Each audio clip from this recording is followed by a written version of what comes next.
Hey guys and girls, welcome from explorer.com. In this video I'm going to tell you about error handling in JSP. And when I was talking about JSP, I told that we are going to embed Java code in HTML, right? So we may be, whenever we are executing the JSP file on the server, we might get some issues, that is some errors will be getting that. So how to handle these errors? Let us see that. So we might face two problems, since I told that we use two languages here. One is HTML and one is Java. So if there is an error in Java in HTML, I can easily verify that. I can easily test that. Simply by going on to my browser, I'll be knowing that what are the errors in HTML. That is pretty much easy thing. And the other big issue is this Java. So we are going to write this code in Java, right? And where we in which tags will be writing this Java code? That is nothing but scriptlets, right? So in scriptlets, when we are writing this scriptlets, in the middle we might have lost, we might have written the wrong code there. And when this JSP file is going to process, it may face this error. And how to handle these types of errors and all. And suppose if you are validating the user in your, you will be writing the business logic in scriptlet only, right? So whenever you are taking the content from the database or something, there might be some pretty much issues. So how we'll handle these issues? Nothing but, in Java that we'll be using try catch block. In the same way in JSP also, in order to handle the errors, we'll be using this try catch block. And these errors, when these errors occur at only at runtime. So whenever you are executing your JSP, or whenever you are accessing this your JSP file at the runtime, you will be getting these issues. this these errors can be caught only when you execute your JSP file on the server. But whereas in HTML, you can just test that by using your browser only. You don't need any server for testing this HTML file. And next is, so why is error handling important in JSP? Why? Because suppose if I had gone to some website, explorer.com, when that somebody said that it was a very good educational website, and where we explore a lot of stuff like that. So I just went there. But when I went there and clicked that, if you see a page like this on your right side, this page is stupid and cannot be displayed. You might get some error page like this, right? In the 404 error like this, you will be getting this error page. Click the refresh button or smash your computer with a large hammer. Like that, you will be getting some error pages like that. But this is not a pretty much good to look. So users will get frustrated with this. What is this website? It doesn't contain any error handling mechanism like that. So if there's a technical guy uses, he will be thinking all about this, and he doesn't visit this website again. So we'll be losing our users, our visitors for the website, right? But if there is a error handling, as you see in your left side, this page is currently unavailable. Our webmaster has not been notified and will restore this page shortly. So we apologize for any inconvenience. If this is a good manner to tell that there is some problem, that visitor might have think that there might be some problem with that their server is maybe down, so that it is broken link. Like that, he will be going, and we also give them the previous page, home page, like that, links to the home page. This page is pretty much good looking, right? And this is not. Whereas on my right side, that is not a valid error page. So that is why error handling is very important to have for any application which you write. So how will write this?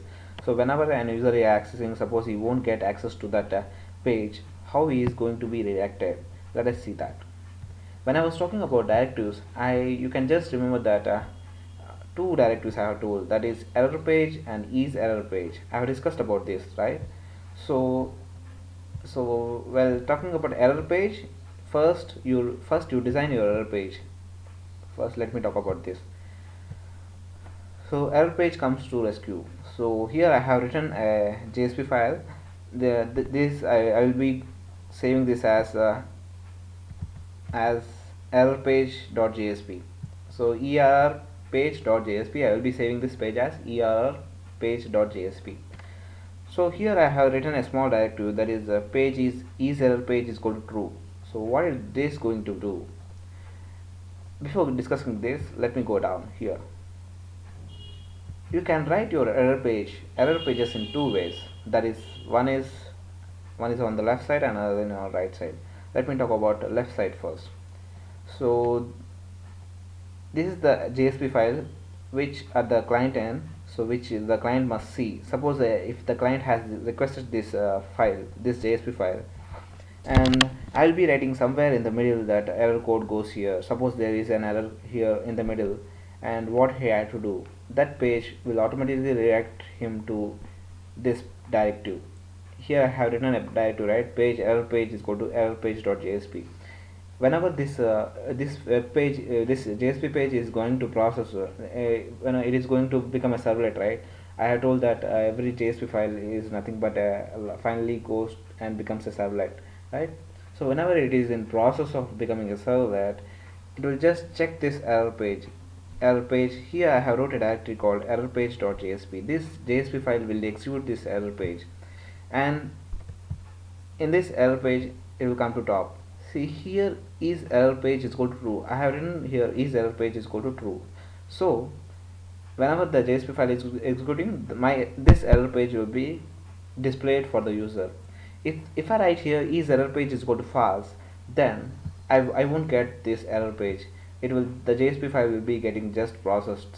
So finally I'm able to handle this error page on my web page, right? And second way to handle your error page is by using this XML. XML is very important technology nowadays. So every big MNC company uses this XML technology because data, it is all about data. So you can go through this in my sessions, and you can also handle your error with the XML file. So in writing this XML file, we have two ways to that.